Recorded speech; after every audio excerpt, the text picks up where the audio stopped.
This is OffPlanet Radio. Welcome to OffPlanet Radio Live. My name is Randy Moggins, and it is Wednesday, October the 24th, 2012. It sounds more ominous as I say that. The 2012 juggernaut, I guess we'd call it, seems to loom on everybody's mind. What does it mean? Where are we in time? Is there time? How is our consciousness changing? And these are all questions that we've asked throughout this year. That's kind of why we launched out to do live radio, was to bring many voices together, even though many times it seems the opinions are different and there's a variance on how people respond to things. We're going to talk tonight again about our, I guess, space visitors, the guardians, those who are out there, and those who are inside the Earth. My guest tonight has an interesting story to tell. We've covered this subject from a number of different angles. Certainly early back in the days of this show, I talked a lot about alien abductees, people who had experienced traumatic experiences in the night hours, sleep paralysis, being taken on board craft.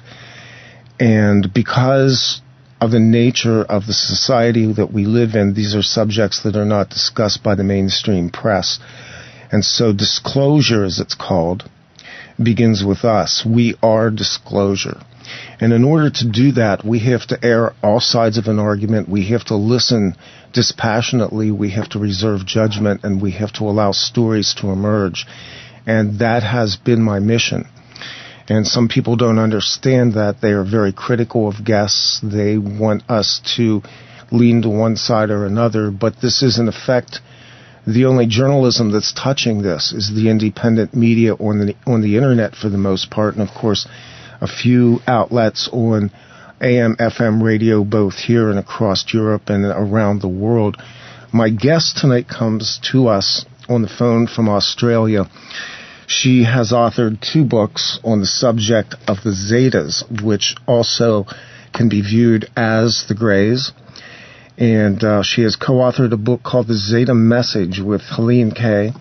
Her newest book is called Human by Day, Zeta by Night, a dramatic account of Greys incarnating as humans, which begs a lot more questions, because now it becomes a question of, are they good, are they bad, or are they us? And with that, I want to introduce you to my guest, Judy-Carroll. Judy, welcome to OffPlanet Radio. Thanks, Randy. It's lovely to be here speaking to you. It's wonderful to have you on. You're loud and clear coming to us from the land of Oz. And you're actually heading into summer down there right now. Yes, we are. We've actually had some very, very above average temperatures for October. Last week it hit 35 centigrade, so we're enjoying a bit of a cooler change today, thank goodness. Yeah, we're a bit Celsius challenged here in North America. We're still in the old English system, but I know that's warm. Yeah, I've forgotten. We used to have Fahrenheit here, but so long ago. I think it's about 90. I think about 90 Fahrenheit. That sounds, certainly high 80s. Yeah. First off, let's get some information out so people know where to go. The information is posted on the website at offplanetradio.net, along with all of the contact information. I will try to get calls in a timely fashion tonight if anybody wants to call in. Please don't call in until we open it up. Phone numbers are listed. The call-ins, I think, tonight are going to... Dave tells me he's forwarding numbers. Okay, let me give all this information out. We have caller lines through Wolf Spirit Radio, which is listed on the offplanetradio.net front page, 775-657-5973. If you want to listen on your phone, you can do it this way. You're going to enter 530-580-1212, and then enter code 514-714-445, and then the pound key, the hash key. And if you can't remember that, I know Dave has this also listed on his website, and it is on our website. But really, we'll just take calls tonight on the 717 717-910-0544. I see there's a typo there. 717-910-0544. Sorry about the typo. I need to get a new webmaster. Oh, that's right. That's me. So, anyway, that gets that information out of the way. We are streaming live courtesy of Wolf Spirit Radio and Dave Corso, and I'm ever thankful for the work that they do. Judy, this began a long time ago. In a sense, it began before you incarnated into your present life on Earth, and so you kind of have a very long history to wind through. Tell us where the story begins for you, what you remember, and how far back it goes.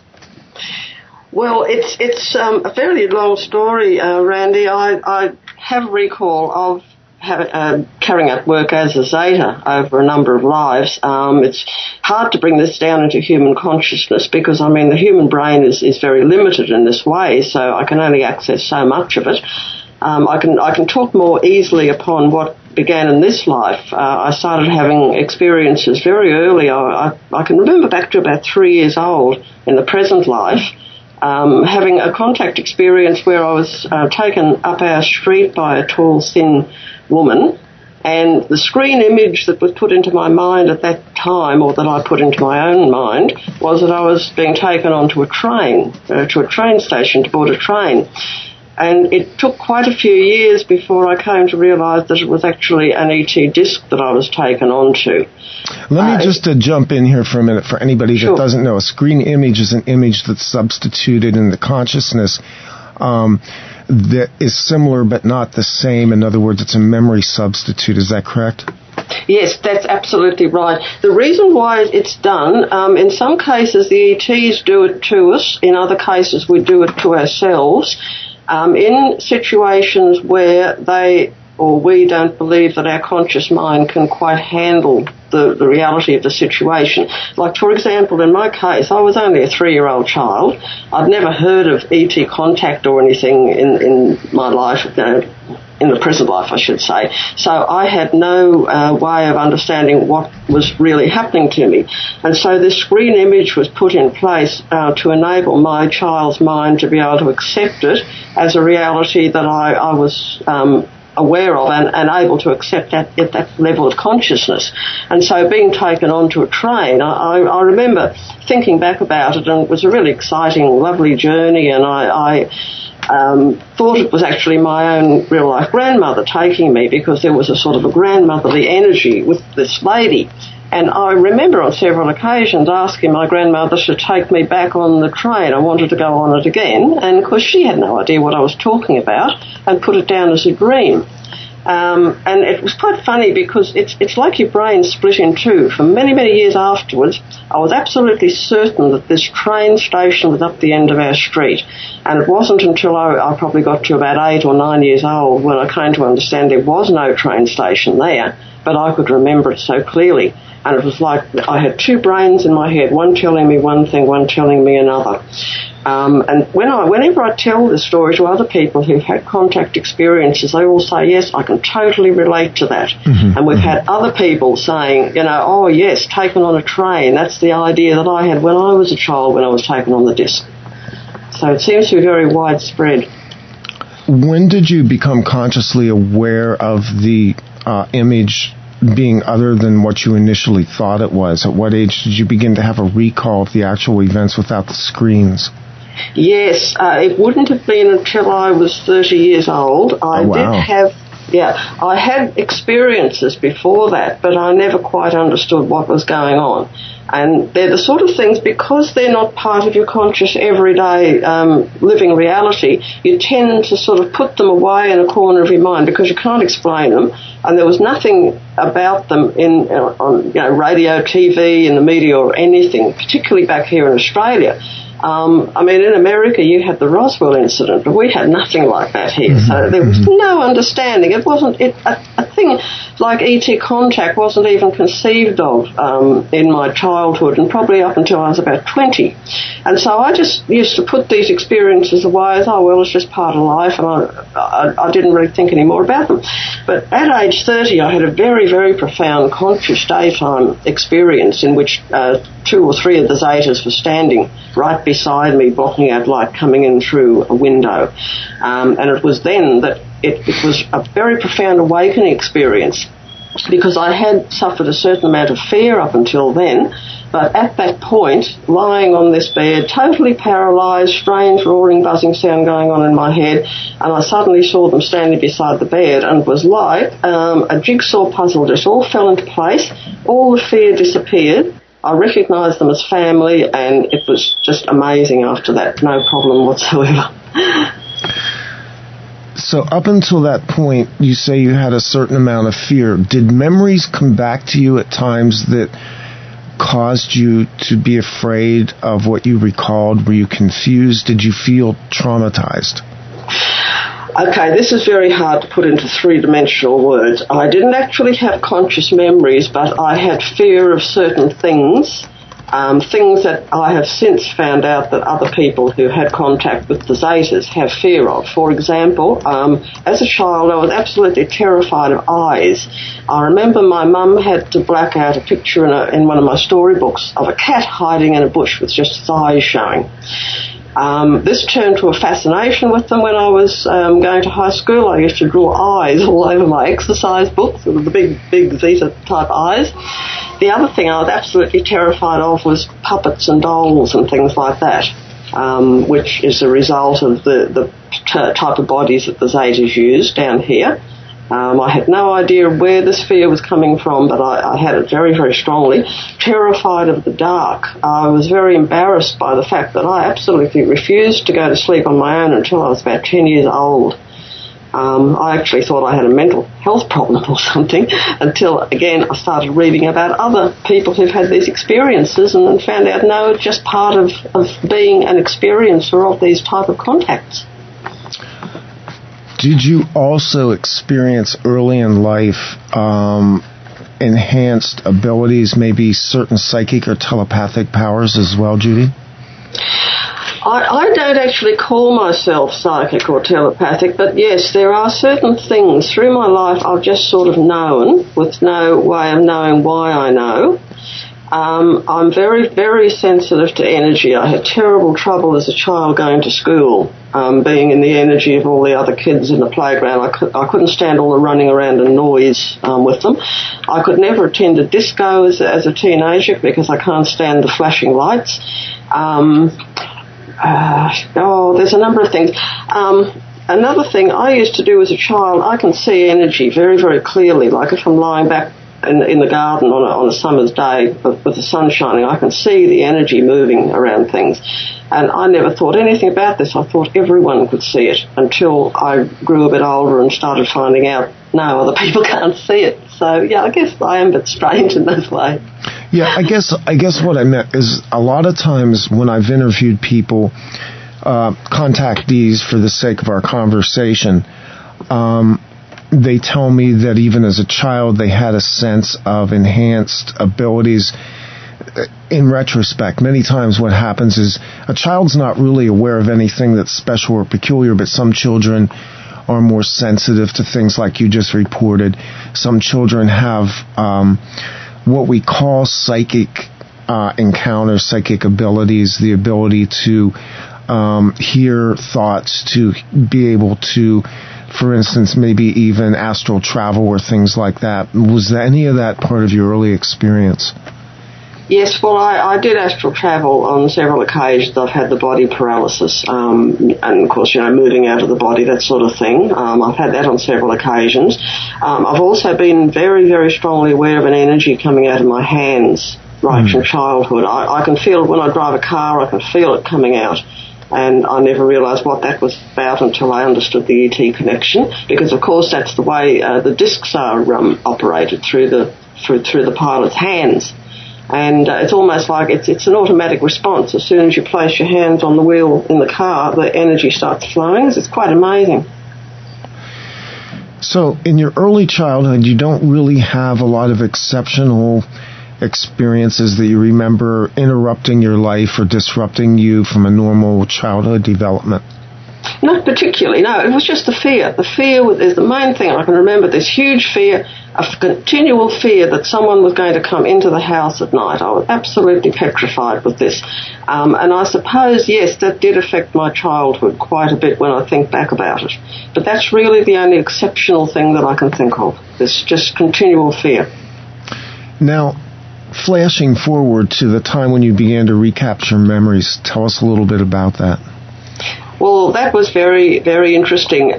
This encounter that I had at age 30, it was actually, it started a week before during a nighttime astral travelling experience when I found myself out of my body and I was actually sitting on the banks of a stream with my teacher sitting beside me, the Zeta teacher.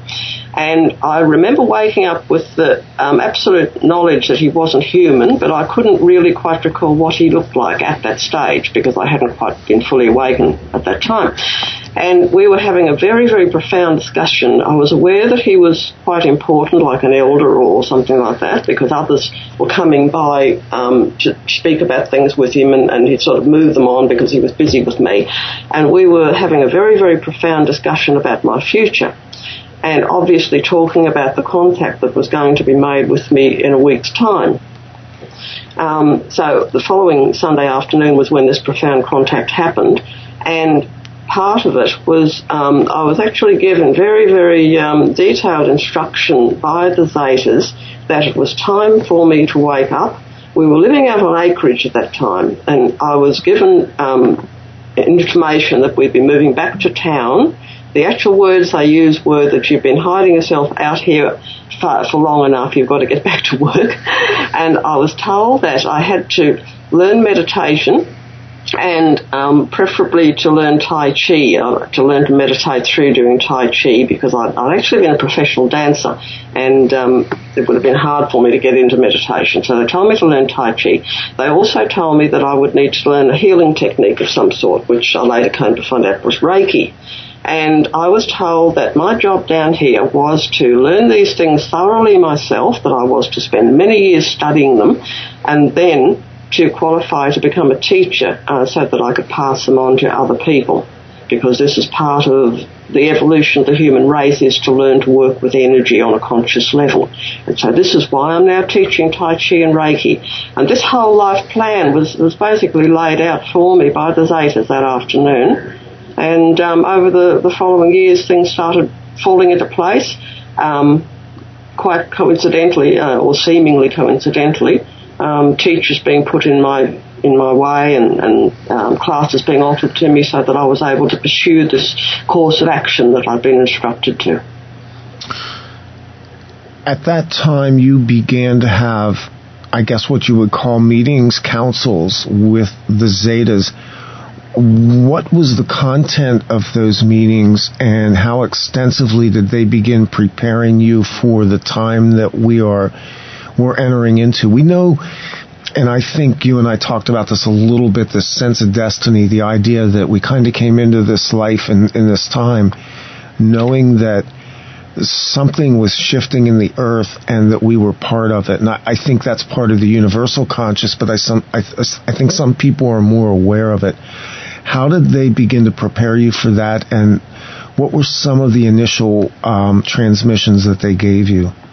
Okay, well, this first transmission on that afternoon that took precedence over everything, because I was told that I had to, get into understanding about energy myself. As I say, I've been a professional dancer up till then, so I didn't know anything about meditation or anything like that. So really, it was a whole lifestyle change that they initiated. They moved us back into the city and they guided me continually. There was this guidance going on in the background. For example, a week after we moved back to the city, I found an advertisement for Tai Chi classes in the local shopping centre.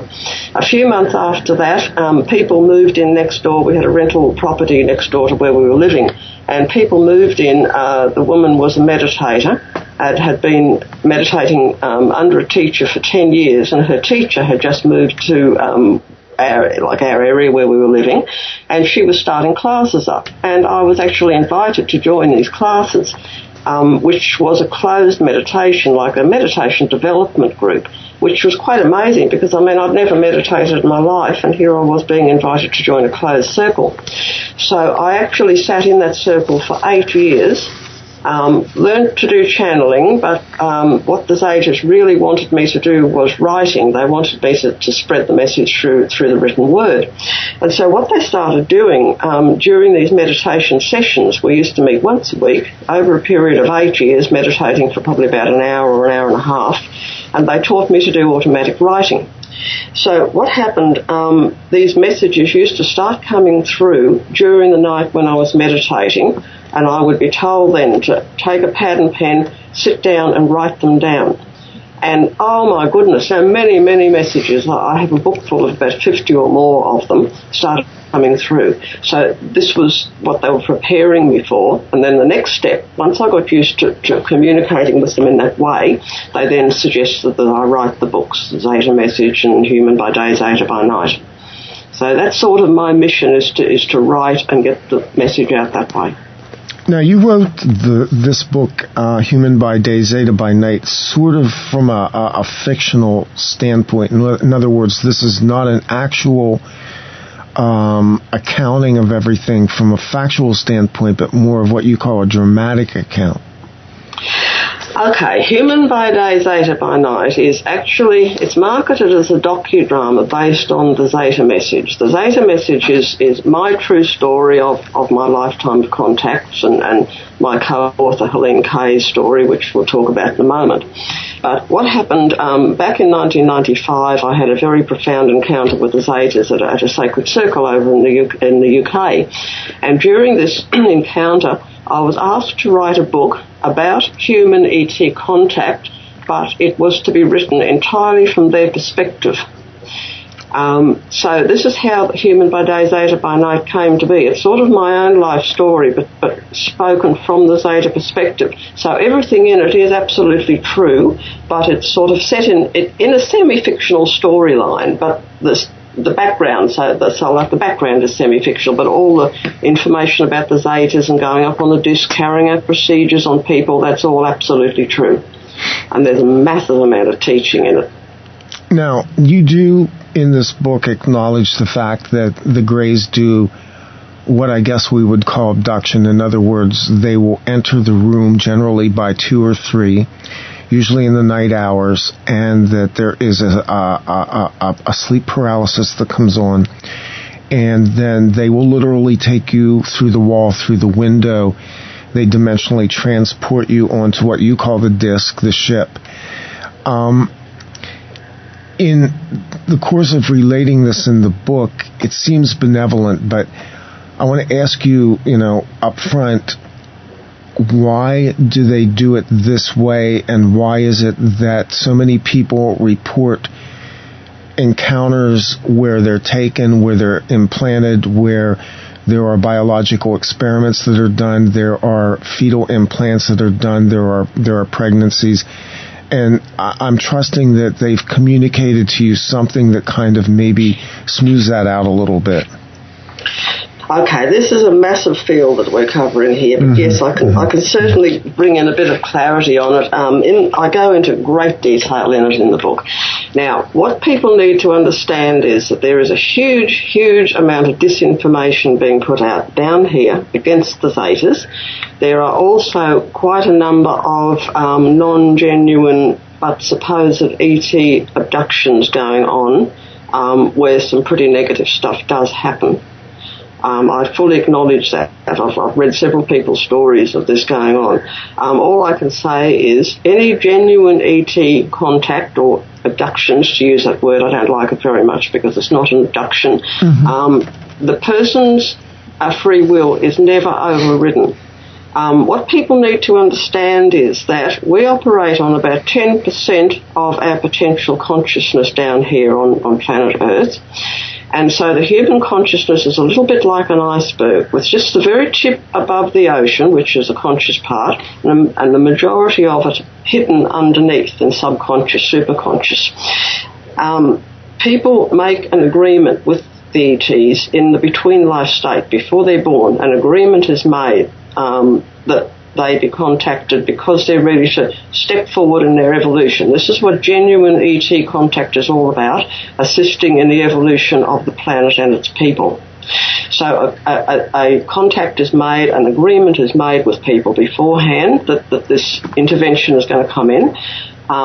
And when the Zetas do come in, they have to do it in this way, because what we have to remember is they're vibrating on an entirely different, higher frequency than we are down here. And this is where there's so much difficulty between communication between us down here as humans and the ETs, because we have to be in a certain brainwave state for them to be able to reach us, to communicate. And when a person's taken up on the ship, they've forgotten often that they've made this pre-life agreement. It's lost in their subconscious, and so they find themselves up there on the disc absolutely terrified. There's no way that they can be brought into the brainwave state to be able to communicate. I actually have memories as a Zeta of being up on the disc in this situation, trying to contact somebody. And the terror in this person's eyes was really distressing to me. And I was doing everything in my power to get through to them. Look, don't be afraid. We've agreed, you've agreed with us, to come up here. You've been here before. There's nothing to be scared of. I'm going to do this, that, and this. There's nothing for you to be scared of. But there was no way that I could get through to his consciousness to be able to explain all this. So this is where the major difficulty lies. This is why I've been asked to write the book Human by Day, Zeta by Night, to try and explain it so people can understand a bit more clearly in their own terms.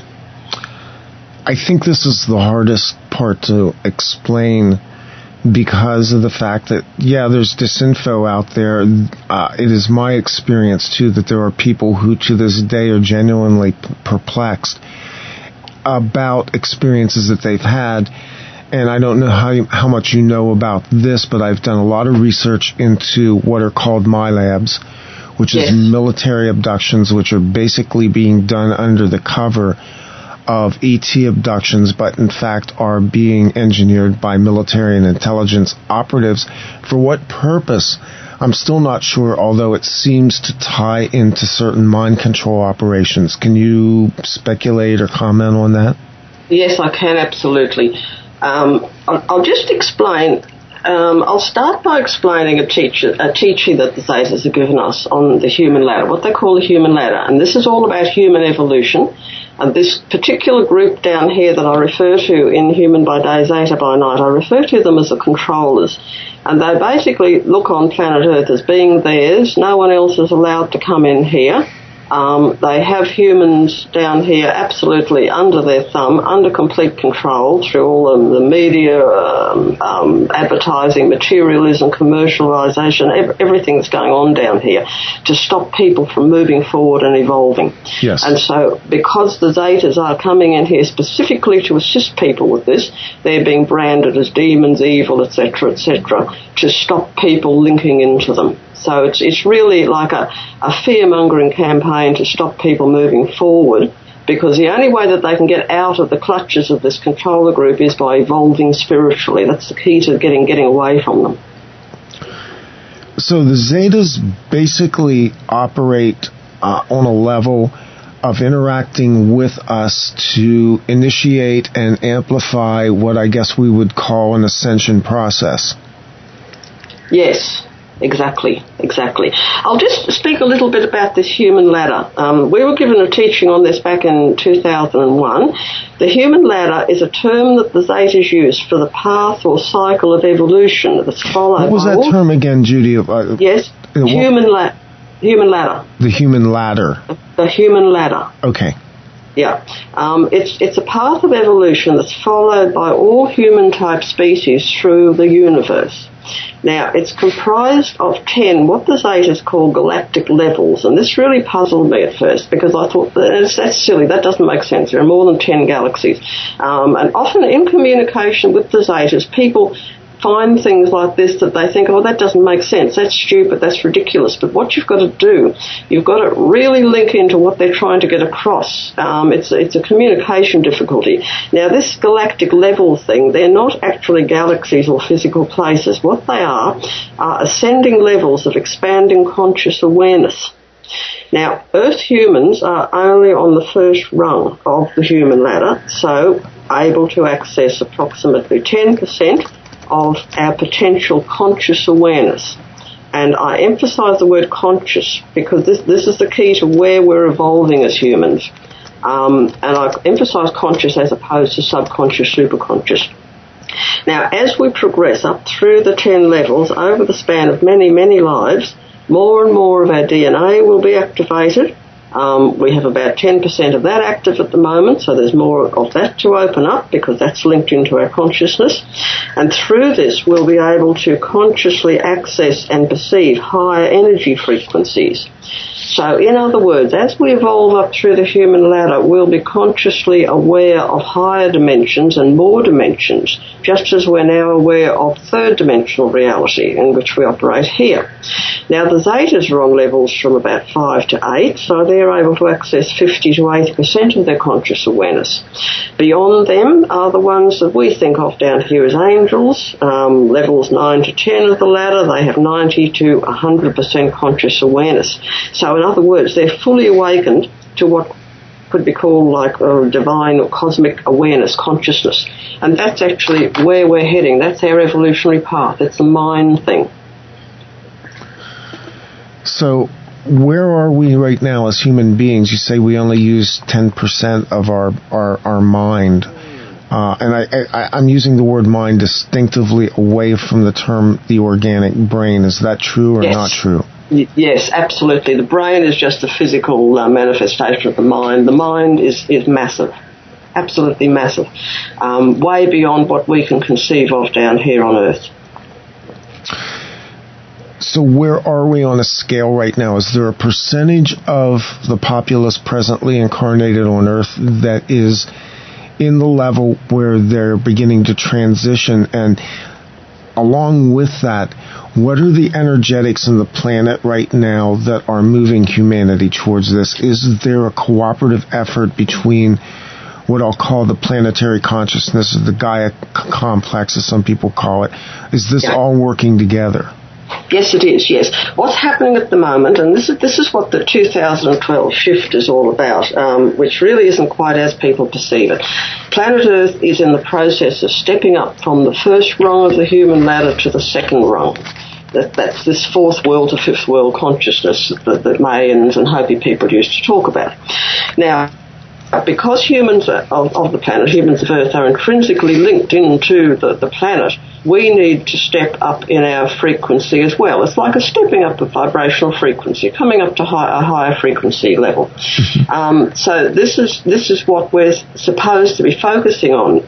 Now, the reason why this date of 2012, 21st of December 2012, was given, all that was about, it was actually given out by the Zetas and a few other ET groups that are working together, would have been passed on to the Mayan people and Hopis, etc. back then. And all it was a sort of a goal to try to achieve by that time. When the planet started to move up to the next frequency at the end of the age we're coming out of now, humanity needed to as well. Now, because we create our own reality with our mind, they wanted human consciousness to be aware of this, to start moving up itself to this next level. So this has been a process that's been undergoing for quite a few years now and will keep going for a long time. It's not just going to be suddenly bang, 21st of December, everyone ascends. It's nothing like that. It's been misinterpreted by groups down here. Some believe it's the end of the world, which is absolutely wrong. And it's not a sudden physical ascension. It's not a physical thing at all. It's all about mind and consciousness. And hopefully more and more people will come on board with it. Have these beings been in contact with humanity through the ages? You talk in the book, for instance, about the actual age of the Earth and the actual age of this present race we call the human being. How long have they been in contact? Are they the progenitors of the human race? Yes, they are. Yes, they are. They've been in contact with this planet over a period of millions of years. They've transmuted frequencies they've assisted our evolutionary process through the transmutation of energy from the animal kingdom to the human kingdom, and upwards. So it's an ongoing process, happening over many, many, many thousands of years. It's been going on for millennia. So are they, in fact, what we see in the mythologies, in the ancient scriptures, in the books that have been handed down to us, as being what have been referred variously as the gods, the Elohim, Anunnaki, other terms like that? How do they fit into the cosmology, Judy? Yes, they are. They're all those ones. Because, of course, when the human race was first brought into being, they didn't understand the amazing technology, because, I mean, people need to understand that ones like the Zetas and the Anunnaki, the Pleiadians, all these ones are way, way ahead in technology. I mean, you know, the Zetas are millions of years ahead of planet Earth, and so they would have brought that technology down here back then, and people would have looked up in the sky and thought, oh, you know, gods, you know, amazing miracles happening, because it was simply technology that was way beyond what human minds could take on board back then. So yes, certainly they looked upon them as gods. There were some groups that were, how can I say, more evolved than other groups. The control group that I spoke about before actually had their beginning back then. I believe that they were the ones known as the gods of Olympus, because they were very much into physical perfection, as they still are. They were the ones who were behind the Nazi regime, the idea of the Aryan ideal. They were the ones who were promoting that through ones such as Hitler. That's interesting. Yeah. So they're a negative group down here, trying to keep humans down in the physical thing, whereas the Zetas are trying to help us up into the next level of evolution, which is a step in mind consciousness, expansion of consciousness. You actually backed into a question that was asked on the chat, and they asked how many alien races are visiting Earth, and also how many of them are benevolent versus any that may be non-feeling or even negative towards humans. Okay, well, the majority that are coming here as ET races are completely benevolent. The ones who are non-benevolent, more malevolent, are actually based down here. They do have the technology, like off-planet technology, but they're more based here in the inner Earth, for example. Yeah. So yes, there is a group like that, but all the ET races coming in, Pleiadians, Anunnaki, Zetas, Syrians, all those ones, they're all fine. They're all working together to try and help. You know, they want humans to become part of the star nations. So there really is kind of a war that's gone on over the collective human soul over eons then. Yes, there is, in a way, yes. But at the same time, what people need to understand is that human evolution is based on conscious choice. It's a choice, choosing between the love energy, which we can think of as God energy, and the fear energy, which Christians would term as Satan energy. And we have to, as individual humans, we have to make this choice. Are we going to link into love, or are we going to link into fear? And so it's like on a higher, looking at the bigger picture, these two choices have to be presented to humans.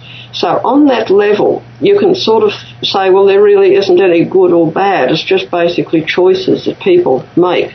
And by making those choices, they either evolve or they don't evolve. And this is really what the Armageddon thing is about. It's like within the human mind, choosing between the God and the Satan within, the love or the fear. Yeah, follow-up to that question was, do you know how many races are visiting us? Can you give us a number? There seems to be an interest in this. No, I couldn't really say. I do know that there's a group working together, Anunnaki, Zetas and Pleiadians. I know they're working together at the moment. But overall, no, I don't know. Okay. And the other question I had was a little earlier, and I want to get the questions in as they kind of pop up, because otherwise they stream off my page. The question's been asked. I remember being taken up and working with beings who lacked an understanding of human emotion. It's a long story, but my question to Judy is, do the Zetas have an understanding of human emotion, or do they lack an understanding of human emotion? Okay, yes, they do have an understanding of human emotion, but what people need to understand is about 30 different Zeta groups. Some do have more of an understanding than others. But the other thing is that people need to realise is that emotion is an energy. And with the Zetas, the emotional energy vibrates on a much deeper frequency that isn't always readily able to be perceived by human senses. Now, the difficulty here is we're very much physical down here. So, if you're happy to see someone, you smile and, you wave your hands around, your whole face lights up and that. The Zetas can't do this because they don't have the same musculature in their faces. When you can connect into them, their eyes say a huge amount. You can link into their eyes, so you can pick up their emotions through their eyes. But they can't smile. They can't do any of those things. So they have to express their emotions on a deeper vibrational frequency that humans can't always pick up on. Are there beings, are the Zetas themselves or some of the other races appearing here? This is a difficult question to frame. I know what I want to ask. Are there semi-robotic or synthetic beings that are working with the Zetas? Okay, the Zetas do use robotic beings, but more in the maintenance of the ships and on their planets, like, to do all the work that we have to do ourselves down here. No, what it is with the Zetas, they actually, you will have heard the term container. The Zetas talk about containers. Mm-hmm. I remember that from your book, yeah. Yeah. Now, what it is, the Zetas are able to consciously shift themselves out of the body. Some humans down here can do this, but most can't. And what the Zetas do, because they're sort of energy transmuters, so they really work throughout the whole universe. So they've got to be able to go everywhere through the universe. Whether they can physically survive in an atmosphere or not, they've still got to be able to go there. So what they do, they use sort of semi-artificial containers, which are, that's what people refer to as greys, the bodies with the big eyes. The form is based on the physical form of the Zetas, but at the same time it's a semi-artificial form. And what they can do, they can actually send these containers ahead of them somewhere and then just move in themselves when the bodies get there, or they can actually use these. They're sort of like, it's very hard to explain in Earth terms. Probably the closest equivalent I could speak about would be like the space suits that our astronauts use. That they can't go into outer space unless they're dressed in that outfit. Mm-hmm. And this is what the Zetas do, because the Zetas are exactly like us. Their true form is an energy form, an energy body. It's not a physical form, just as we are. Anyone who's left their body at night would be aware of that fact. We're not our physical body. We are an energy form. An energy form, a soul, a spirit. And the Zetas are no different. The exact same consciousness and soul that flows through us flows through them. But they can leave their body at will, shift to another container, go out of the container, leave it up on the disc, move backwards and forwards. I'm consciously aware of doing this myself at night. I leave my human container, go up and use my Zeta one upstairs. And I leave there, I leave that and come back down here. So it's just like getting in and out of a car. It's no big deal. Yeah, so basically they're able to upload, download consciousness into what you call the container. Yeah. And because these containers, many of them are sort of semi-artificial to enable them to travel to different planets and work in different atmospheric conditions, etc. This is where the fear often comes from people down here of dolls and puppets and things like that, because they remember interacting with these sort of semi-artificial containers, but not quite able to connect with the consciousness that's running them. So the consciousness is human. It's not robotic. It's only the body. So are they working with, probably one of the hardest things for me to sort out is the order, the structure, what I guess we would as humans call the governmental aspects of how this all works. Clearly they have councils, and clearly these councils are working together. How do they operate with other races? There are reports of, for instance, the tall blondes, what we call the Nordics. There are also endless reports about reptilian races and even insectoid races and things like that. Are we looking at a galactic council that is, I guess, what you would call the UN of outer space? Oh, look, for sure. Each of the ET groups has their own councils. I mean, even amongst the Zetas, each Zeta group has a council that's sort of, more or less in charge of operations, what's going on. And then the Zeta group is part of what I like to talk about as Star Nations Council, so that there's like a governing body of all the different ET groups that are taking part. Earth isn't in this council at the moment because they just haven't evolved far enough, but that's what everyone's hoping, that eventually planet Earth will be able to take part in it as well. But of course they have to gain a much broader, cosmic consciousness to enable them to do this. But oh yes, absolutely, there are councils in charge of the whole thing. And then we get into the spiritual realm, and I know I'm kind of putting a lot of questions at you, but I'm trying to put together a picture of how this all operates. And we're talking from the human standpoint, Judy, on a pretty basic level of understanding beings by forms, and on another level by consciousness. But how do they interact spiritually, and where does the angelic aspects come in? Where does the divine aspects come in? I think it's important maybe to understand how this all operates. Okay, well, the angelic, just to try and bring it down to absolutely simple terms, what people need to understand is that all of the ET races recognise God consciousness or source or oneness. They prefer to use those terms, source or oneness. And this consciousness permeates the whole universe. The other important thing to understand is that the physical part of the universe is only a very, very small part. The majority of the universe vibrates at high frequencies. So you've got this God consciousness manifesting right through from the physical level right up to divine sort of very high vibrational frequencies. The angelic, as I said before, the angelic ones are able to tap in the most clearly to the God consciousness because they're pure mind. Whereas we're only operating on about 10% of our consciousness. So we have great difficulty in trying to even conceive of this idea. It's sort of a little bit beyond where humans are at the moment to be able to explain this.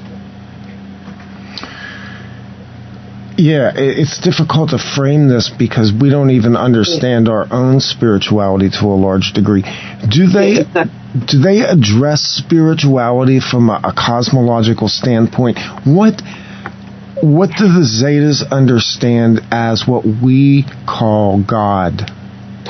Okay, look, I'll try and explain spirituality from this cosmic perspective. Zetas and other higher ETs approach life from a spiritual rather than a religious perspective. Now, we've got to get that clear first. Religion and spirituality are two different things. Yes, absolutely. Religion is sort of the outer, the priests and the rituals and all that stuff that goes on in churches. Spirituality is more a consciousness thing.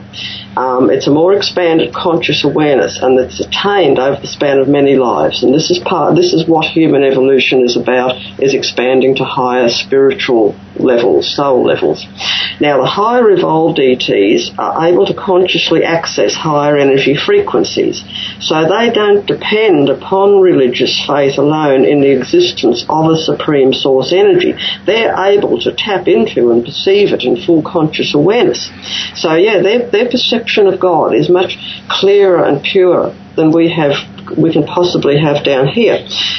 They're also clearly aware that everyone is an intrinsic part of this source at soul level. Mm-hmm. So there's no separateness in the greater reality. They speak of oneness. We're all part of the same God consciousness, and it permeates the whole universe on multidimensional levels. So that's how they see it. They can see a much bigger picture than we can. I remember as a child down here, I was actually educated in a convent, and I had this yearning towards the sacred. I can't put it into any other way. Yes. I could feel right from childhood that there was something missing in my life. I was drawn very, very much to the religious side of it. I used to go to Mass often twice on Sunday. I was a very, very good Catholic. And I loved it. I couldn't face a week of school or work without going to Mass. It fed me on a very deep level of my being. But at the same time, even as a child, I was aware that there was still something missing.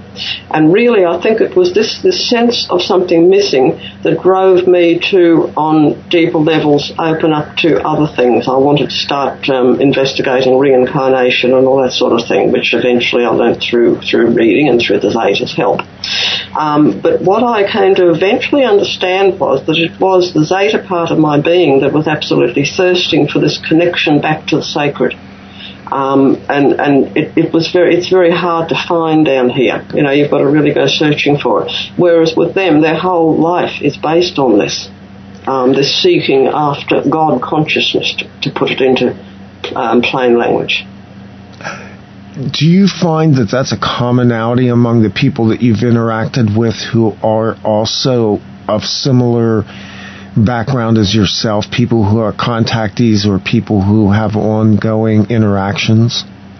Yes. They're all seeking something. They're all aware that, hey, there's much more out there than just, this physical life down here. There's much, much more. I can't conceive of how anyone can say they don't believe in God, because it's so much a part of what we are, the universe, everything. It's just everything. I can't even understand that, how people can say that.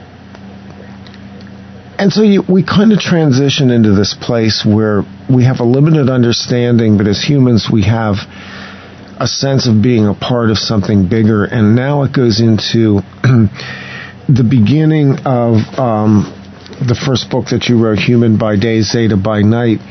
You make some pretty striking statements about Zetas incarnating into human form and the choices that they're making. And then we put on top of that this idea that we were seeded by off-world beings, which really, if you even just read the Bible, that's pretty obvious that some consciousness not of this planet seeded the human race.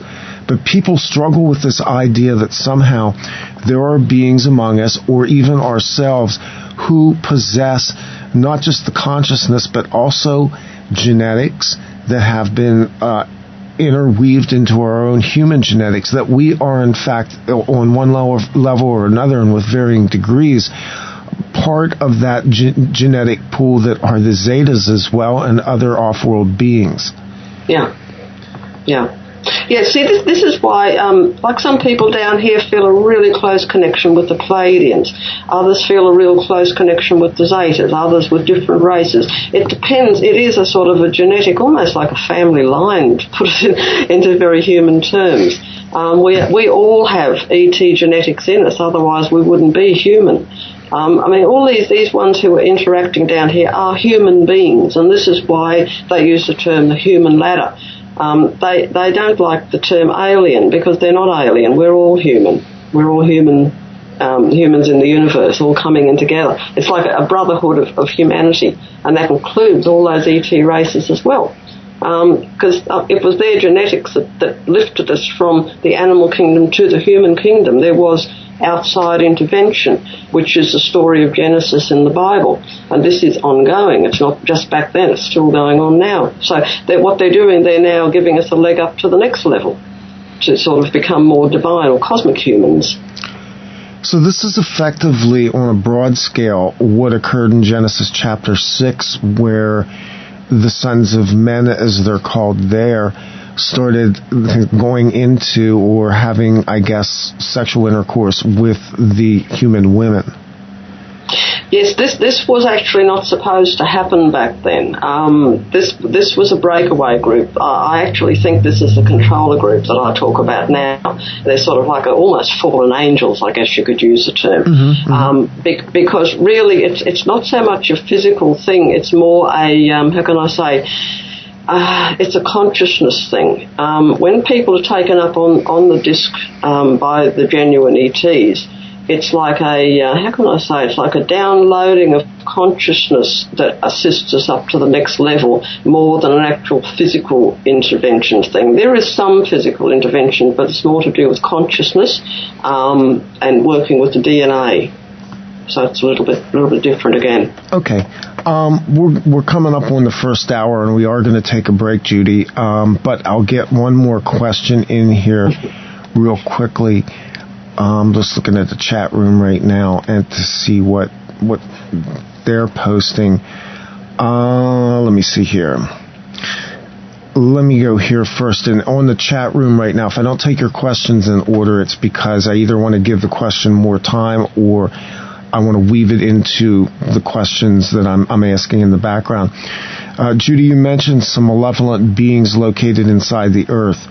I've heard of some benevolent beings located in the inner earth in certain places such as Mount Shasta and the Grand Tetons. Are you aware of benevolent terrestrial earth-based beings? Yes, there are both. Okay. The Zetas themselves have bases here. Okay. So these stories that we've heard over so long about beings who are in the inner earth, these myths and things like that are all part of something that's very true, that in fact within the earth itself we have beings who are of off-world origin but have been here for a long time. Is that correct? Yes, that's right. Yes. Some are here physically, and others are actually inhabiting like a slightly different dimension, but they're here nonetheless. Okay. We're going to take a break, and when we come back on the other side, we're going to talk a little bit more with Judy. I want to go into the Zeta message and the encounters that she's had, and also the story behind the book that she wrote with Helene Kay. We'll do all that when we come back, along with your questions and hopefully some phone calls as well on the other side of OffPlanet Radio. I'm Randy Moggins. We will be right back.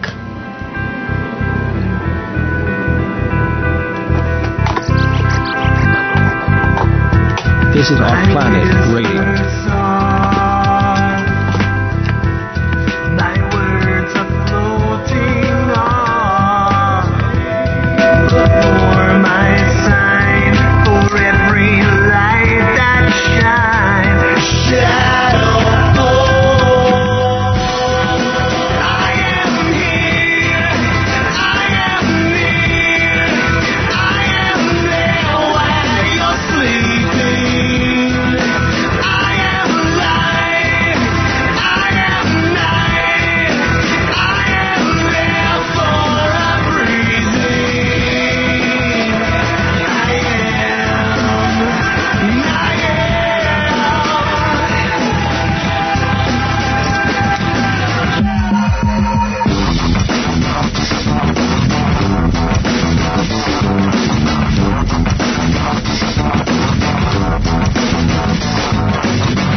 This is Randy Moggins of OffPlanet Radio. The human biology is under stress as never before. Environmental hazards, genetically modified foods, toxins in the earth and air, chemtrails, and escalating radiation levels. How do we get control? Thanks to the work of a team of researchers, we are pleased to announce a revolutionary natural technology that can help your body rebuild its original coding.